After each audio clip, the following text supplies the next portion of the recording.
Welcome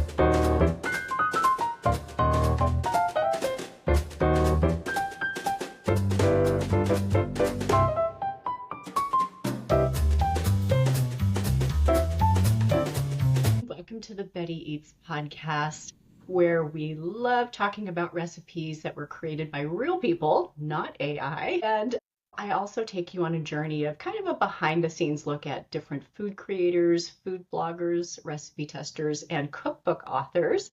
And today I am so excited to have on the podcast Yvette Marquez-Sharpnack, who I know that all of you know her from her Muy Bueno blog, cookbooks, and now also her newsletter on the Substack platform. And so welcome, Yvette. And I would love you to tell us, most people know who you are, but I'd love you to tell us a little bit more about yourself. Well, thank you. Well, thanks for inviting me to be a part of this. So yeah, my name's Yvette. I live in Colorado and I'm originally from El Paso, Texas. And my blog is called Muy Bueno. I started it in 2010. And the reason I called it Muy Bueno was because I wanted something to represent my grandma. And my grandma would always say, Siéntate a comer, está muy bueno, which means like anybody who would come to the house would be like, come and sit down, come and eat. It's going to be so good. And so I was like, when I was trying to come up with a name, I remember talking to my mom about it. And I was like, we need to come up with a name. She's like, okay, well, we'll call each other when we come up with a name. And literally we were calling each other at the same time. Oh, wow. And I was like, okay, you say it first. No, you say it first. And we said it at the same time. And we're like, okay, this is so random. And,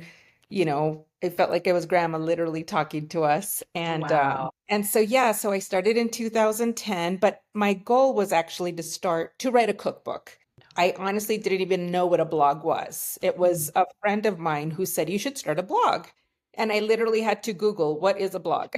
At the time, I was a full-time graphic designer. Wow. And I was like, oh, I could design a cute little logo and a little website and start sharing that I'm going to write a book. But my book initially was just for the family. Like I never thought anybody else would be interested in my recipes. And so when people are like, where can we buy this book? I was like, oh my gosh, I gotta make a real book. So that's how it started. Initially, my blog is just funny. I have so many old blog posts that are still stories. They don't even share a recipe. It's just like one day I'm gonna write a cookbook. It's like so corny, but that's how it started. It was just a passion project of preserving the family recipes that I grew up eating.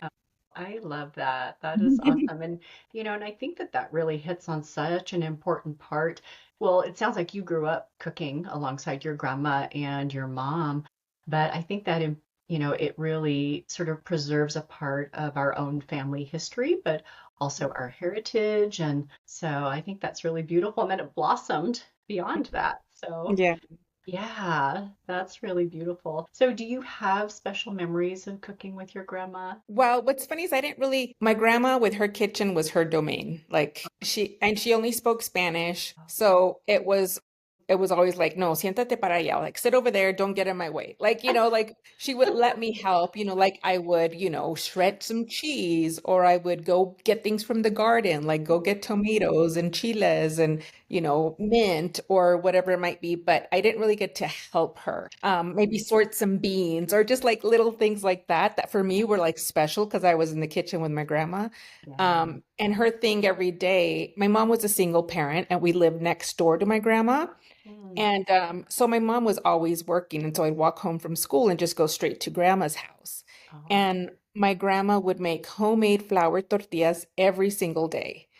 And so it was so cute because she would always give me a little piece of the dough and let me make my first little tortilla. I remember like, I'm so paranoid now as a mom. Like I tell the kids, like as soon as they walk in, wash your hands, like with my grandma, she never was like, wash your hands. There, she would give me a little piece of dough and I would make a little tortilla. And by the time like I would put it on the comal to cook, it was like brown, like from my dirty hands. And I'd be so happy eating my little tortilla. But like, just sweet little memories, just being with my grandma is like, I used to just always ask her, like, tell me a story when you were my age, like at second grade. Like I love to hear her stories. And she grew up in Mexico, in Chihuahua. And it was during the Mexican Revolution that they were forced to leave their ranch. And come to the US. Mm. And so I was always obsessed with like Little House on the Prairie, so like I'd picture like, those, of Yeah. her being on a ranch and, she would talk about all the animals that they had and how her father would make sotol. Sotol is like a tequila or like a mezcal. It's very Oh, popular in Chihuahua. So they wow. had like a sotol fields. They had all these animals, and so I just would love hearing her stories and then just thinking like one day it was all gone. Like she used to love living in that ranch. And Mm. it was literally, I don't know if you've ever heard of Pancho Villa, who's like a very popular, famous, Yeah. infamous, during the Mexican Revolution, him and his soldiers used to go to their home and the Mm. family used to feed them. And Wow. so my grandma and all of her sisters and her mom used to cook these meals for the soldiers, but everybody was scared of the soldiers because there would be like, he would rape young girls. I mean, it was Oh my just gosh. dangerous. So like the parents would always hide the girls, but then, they became friends with this troop and they would cook for them all the time and then one day he decided he wanted the land and he wanted the ranch and told them to leave. Wow. It was like very traumatic for my grandma. And at the time I was a little girl. I didn't even know who Pancho Villa was. And I Mm. remember when I went off to college and I got my graphic design job, and I was so excited because I had made a calendar about the Mexican Revolution. So I was Mm. so excited to like show my grandma, like, look at, I made this calendar. And she saw the picture of Pancho Villa and she threw it. And she's like, I don't want to see that man. And I was like, oh my God, this is the man that you've told me since I was a little girl? Oh Like my it was goodness. so crazy to like have that full circle moment. And Mm. but yeah, those were like the stories. Like it was more for me. I've always been addicted to my family history. And Mm. so that's how it really, really began. But I was not a kitchen kind of girl. Like I grew up saying, I'm not going to be in the kitchen. My grandma was always in the kitchen. My mom, single mom, was always in the kitchen. And I was like, that's so not me. And then I had my own kids, and I'm like, oh my gosh, this is like our love language. And I don't want that history. And a big part of our history and culture is the recipes. Yeah. Yeah, it really is a connection. It's kind of like this, I don't know if it's a thread or something that, that just kind of connects the generations. Mm-hmm. And when that thread is lost or broken, it's sad. And Mm-hmm. yeah, so that's so interesting. Now, with your grandma and your mom cooking, do you find, and I find this with my own mom, a lot of times they would cook maybe without specific measurements. It was just kind of like a little bit this, Yeah. little bit of that. Yeah, for sure. I mean, that's always the way it was. Anytime when I would try and recreate a dish, whether it be like, say, red enchiladas, and I'd be like, Mom, okay, like how many chile pods? Oh, just like, half a bag. Well, what size bag? And if it's too spicy, put, some tomato. Well, like how many tomatoes? And don't forget to put salt. It's like, how much salt?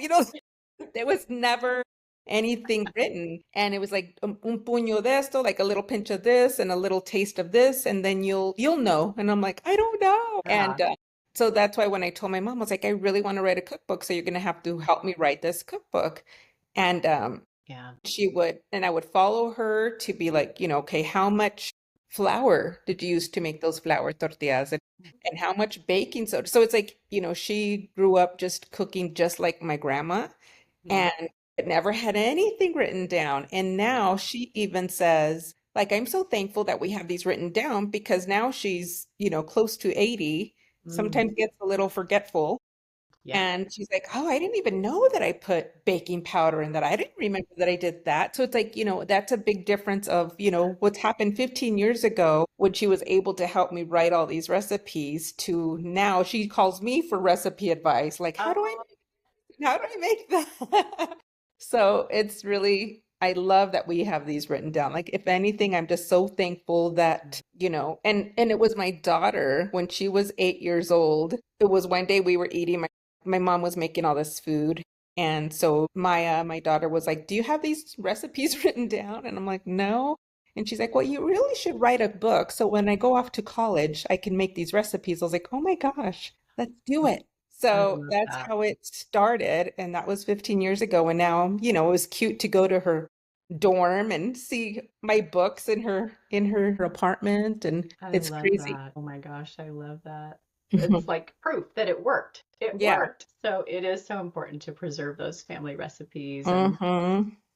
and it's fun too. I mean, and I have cooked from your website for a long time. I love your recipes are just solid, and it's like Thank you. you're going to get a good recipe when you go there. But I find that that is not always the case anymore Hmm. with other recipe sites that pop up. There's a lot of AI going on and just untested recipes or people just throwing up a site to monetize and make money. Hmm.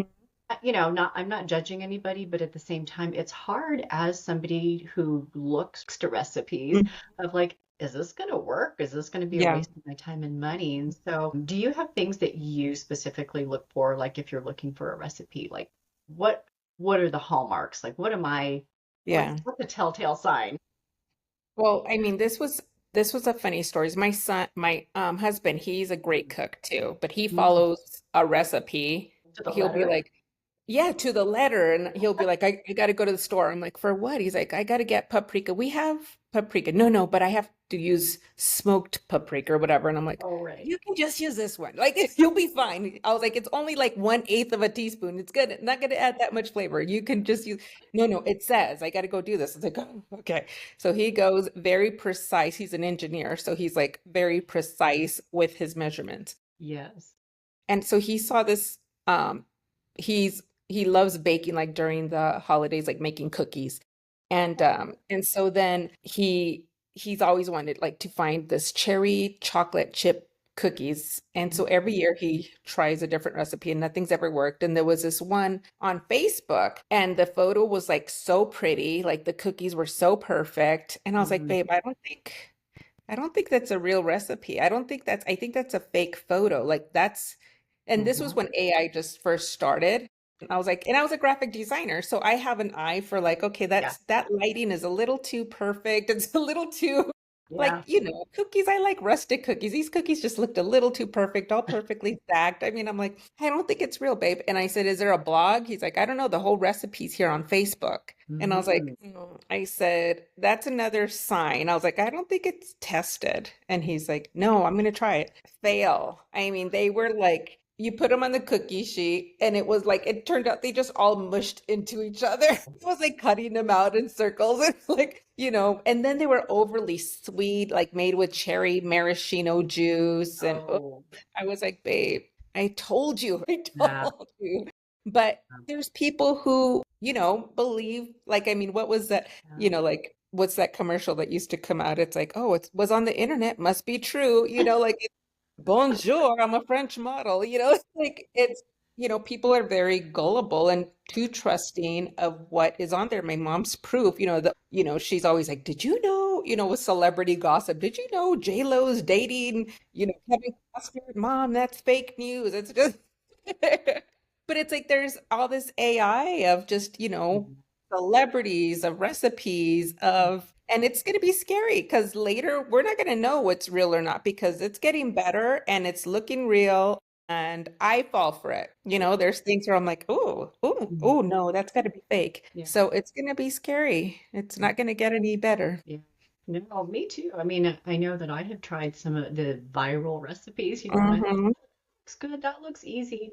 Wow, trash. It's like, okay, I don't even want to eat this. It's not worth the calories or, Yeah. and it's a Yeah. waste of time and money. It's so frustrating sometimes. So, Hmm. yeah, yeah, I was going to say with your graphic design background, I'm sure you can spot those things like, yeah, the Well, walnuts are not that size. it's getting fancy out there. And I always encourage people just to make sure that there's a website and that there's a person behind the website and Oh, that even, but I mean, some people create a whole fake alias and the whole yeah. fake story. And Mhm. especially when it comes to cultural, regional dishes, not, that's for me is like, if you're going to try an Asian restaurant, an Asian, dish. Wouldn't it be amazing if it was coming from somebody who Yeah, knows this dish and knows the yeah, history and maybe that's her grandma's recipe? I right. mean, same thing with Italian, same thing with German. Like I Mhm. always like try and find Yeah. somebody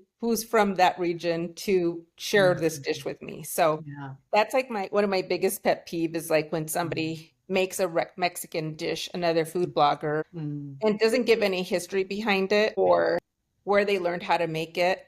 It's just like all of a sudden, this is the best chicken tinga. It's like, Yeah. really? Yeah.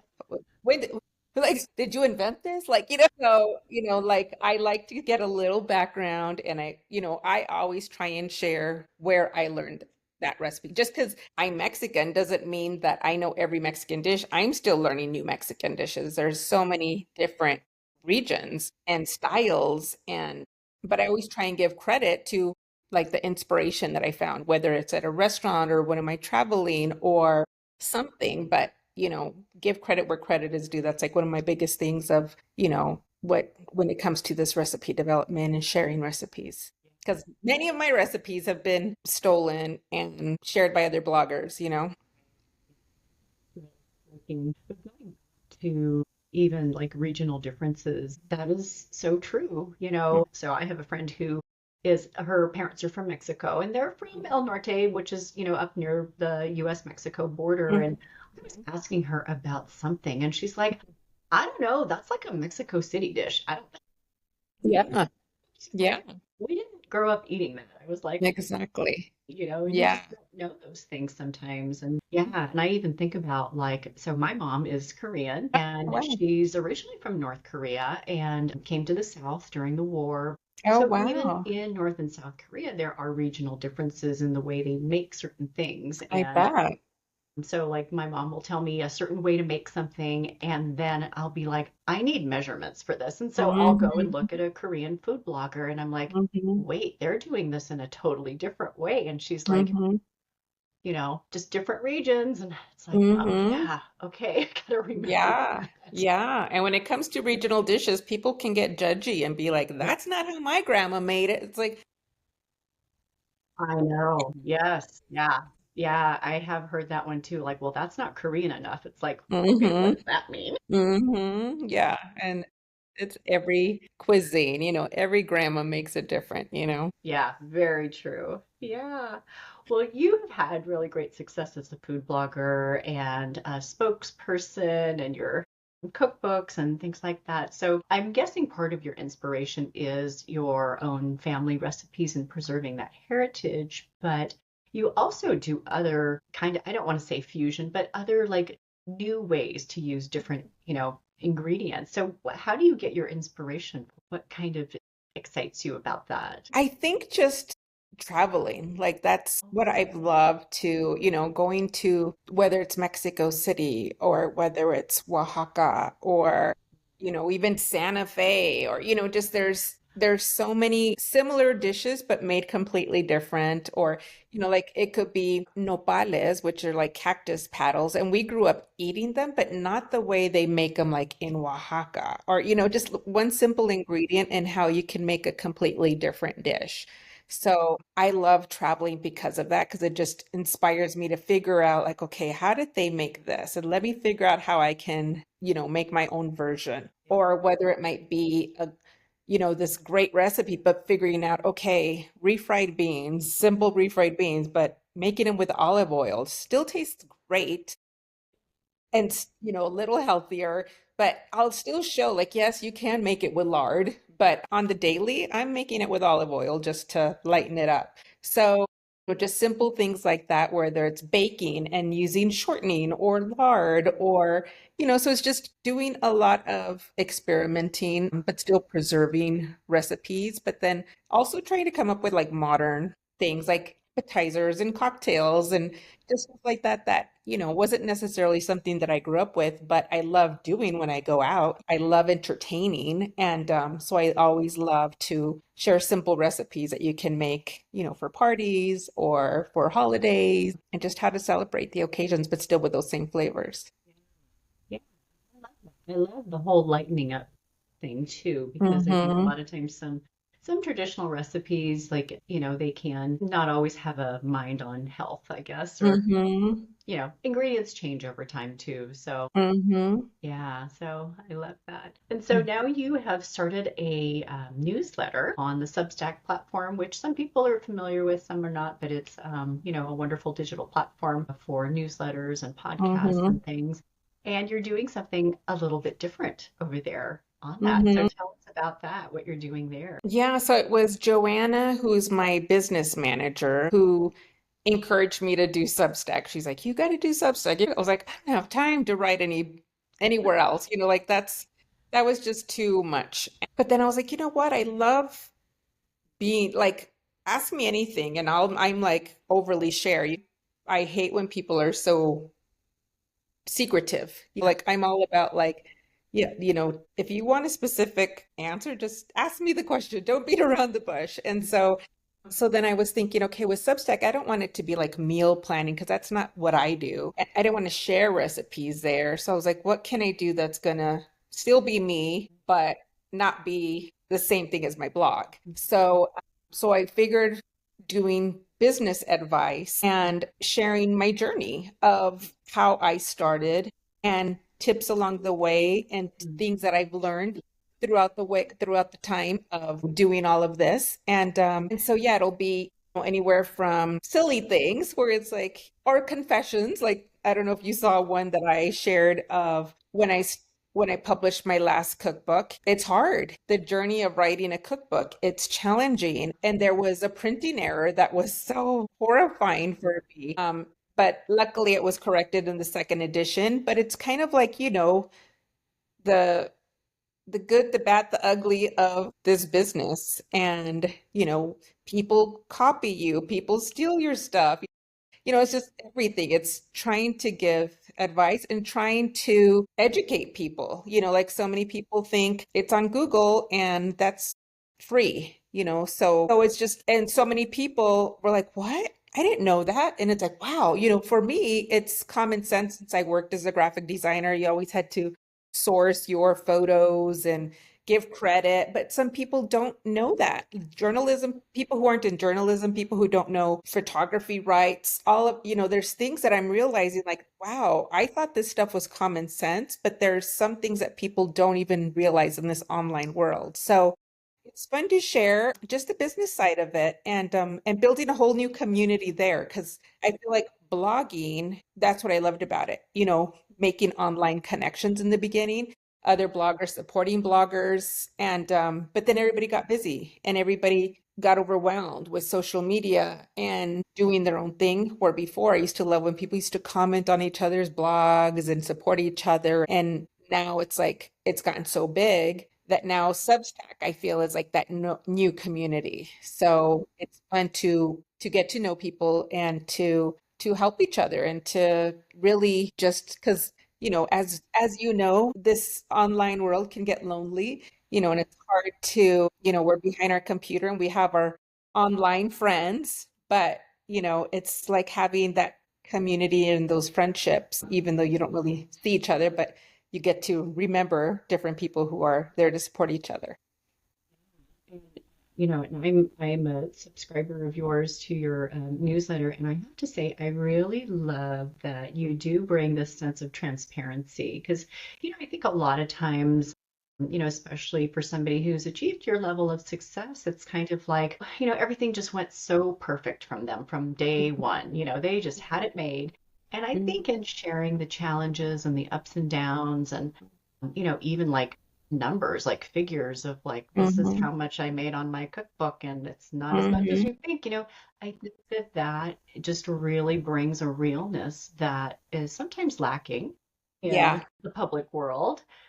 So I just really appreciate that, you're willing to be transparent and real. And I think that it's like, oh, yay. Yeah, thank you. Yeah, and so my Substack is called Cocina to Career. And so yeah, it's all about the behind the scenes of, Yeah. everything. It all looks pretty and we're all used to Instagram being so perfect, but behind the scenes we have a mountain of laundry that still needs to happen and and dishes that somebody hasn't taken out done and so It's not always as perfect as it looks. Yeah, isn't that true? I know. Those behind the scenes shots of like, Yeah. here's the dish pile. Yeah. Yeah. Yeah. And the nights that you go to bed with your back hurting because you were standing up doing videos all day long, it's just it's not for the faint of heart, but Yeah. and that's what I try and share. It's if you love it and you have a passion for it, that's what's going to keep you going. And even though with all the hiccups in between, it's still a very amazing business that I would have never even imagined would be possible for somebody like me in what I did. It just came across it, and I'm so blessed that it's what I do. It's pretty amazing. Yeah. Well, I think too, it's so interesting that, you worked as a graphic designer. And so I think that kind of probably gave you an eye for things, Yeah. even composing shots and Hmm. colors that go together. And so, I mean, that was obviously a huge asset. So that's nice when it all kind of meshes together like that. Yeah, and I've always said when I started, it's you only have a few seconds to make a good first impression. So if you go Mm, to any website and you see, it just looks clunky or the mm, photos aren't appetizing, then somebody's going to go to the next website to figure out like, okay, especially when it comes to recipes and dishes, you want to find mhm, something that looks good. And so, I definitely did know that I was like, okay, I'm a very visual person. So mhm, same thing when it came to my cookbooks. It's like I knew I wanted a photo for every recipe because that's how mhm, I cook. I'm very visual and I want to, how do you serve it? And how, mhm, how can you serve it for a crowd? Or how would you serve it for a party? So like I love thinking of the lifestyle aspect of it and mhm, getting my pottery together and figuring out a theme. And, like I love textiles and I love collecting vintage pieces. And so I get so bored when I see white, Oh, like everything is all the marble white and the yeah. white plate. And I mean, it's perfect for, I mean, people are drawn to that because I mean, you're showing off the food. But for me, I like to Mm. have like a little story behind the plate. Right. Yeah, that's so interesting that you say that because I do see there is kind of like this minimalism that I think is very Mm-hmm. popular, but then there's Mm-hmm. also this maximalism, where it's kind of Mm-hmm. like, no, this tells a story. And Yeah. yeah, Yeah. yeah, I love And I'm that. old school in that sense where it's like, Yeah, I do appreciate, pottery and yeah. all that kind of stuff that is just like, I love seeing that stuff. And I think that brings character. It shows a little bit about our personalities, Mm-hmm. that hello, we're not robots. We have things that we Yes. collect from our travels. We have special pieces that maybe were handed down through our family. And so Mm-hmm. that kind of helps tell a story as well, which, is all part of it. So Yeah. Yeah. yeah, yeah, that's exciting. Well, you mentioned that you like hosting Mm-hmm. and throwing parties and things like that. So, off the top of your head, like any party tips? Like, I'm the opposite. I'm always like, oh no, people are coming over. What do I do? And I've definitely improved in that department because I remember I used to love, I've always said, like, for me, cooking daily meals wasn't my thing, but I love to entertain. Like, when people would come over, I'd be like, ooh, this is my time to shine. Like, this is where I can, like, because that's what I remember with my grandma. Like, there was always people over. And so I loved that atmosphere. Like, cooking on the daily, it's like, what am I going to cook today? But I love, being behind the kitchen island and people come over and, just like, what did you make? And I just love that feeling. So now I'm very good and I'm, very good at planning where, if my daughter's in town with me, she's like an excellent sous chef. She's so good and she knows the routine. And I have like my little post-its of all the dishes I'm making. And now it's easy because I have my blog and we can go to the recipes and, we'll be like, okay, we're making this, this, and this. And okay, you Mm, make the rice, I'll make the beans, my son will be like, what can I do? You make the guacamole, like My husband will be shaking up cocktails, like it's a we try and do things, figure out who's going to do what, and it's just planned. Like now we know, like, okay, we could prep this, and then tomorrow it's just a matter of setting this up, so or Right. cooking this on right as soon as people get there, or put it in the oven. So whatever it is, it's like now I'm very good at planning, where before people would Mm. show up and I'm still wearing my hot rollers and a robe, like, oh, things will be ready in about an hour. So it takes practice because I wasn't there 15 years ago. So It now it's a comes family down joke. to the plan. Yeah, yeah, yeah. And now it's a family joke. It's like, we're outside. Are you ready? It's like, yes, come on in. I love it. Yeah, it always comes back to that plan, doesn't it? Oh my goodness. Yeah, and I always say cooking is not hard. It's the planning. It's the Mm. prep and the planning, where it's like going to the grocery store and chopping and prepping your ingredients. Yeah, Once you're on the stovetop, that's the easy part. It's yeah, just the chopping, the prepping, and all of that that takes time. But yeah, the that's a cooking good part point. is easy. Yeah, that's a good point. And especially I think for meals like you were talking about where people are coming over, like, whether it's for a family birthday or something huge like Thanksgiving. Mhm.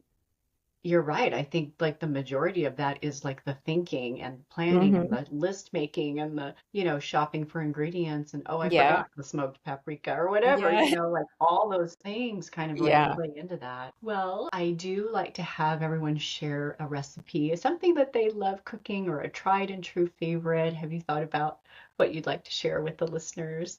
I think it always comes down to what's my favorite dish, and it's not even a popular dish on my blog, Oh, but it's my mom's green enchiladas. And they're yeah. made with roasted green chile and they're creamy, so similar to like enchiladas suizas. Oh, But anytime you have like green enchiladas, they're normally like tomatillo based, but okay. my mom's are like with roasted green chile, and it's just like Mm. have a whole different flavor, and they're creamy and spicy. And we stack our enchiladas like just flat stacked and just Oh, cheese and onion. And so we serve, a plate of like, you don't even bake them. oh, You just literally, you have your warm chile, you fry your tortillas, you dip them in, and put one layer, you put cheese and onion on top, do another, smothered tortilla, and it's just like, 3 or 4 stack high. oh, And if you want, like, if they're red enchiladas, you could put like a fried egg on top. oh, And it's just, it's very northern Mexico style. So that yeah, sounds those are great. my absolute favorite. Just because they're so unique and they're so different. But yeah, if it's ever a recipe that I'm homesick for, it's enchiladas, and it's either green or red. That sounds delicious. Well, I'll be sure Mhm. to put a link to that in the show notes. And where's the best place for people to connect with you online? How can they contact you or ask you questions or just follow you? I would say you can ask me on Instagram, Okay. DM me. I mean, that's Muy Bueno Cooking. And Okay. I am the one behind my Instagram, and I'm the one who posts. I'm the one who answers all the Oh, wow. questions, or so I I am on the gram. You're Yeah, there. that's Okay. me. I'll put links to all of that too and to your newsletter as well.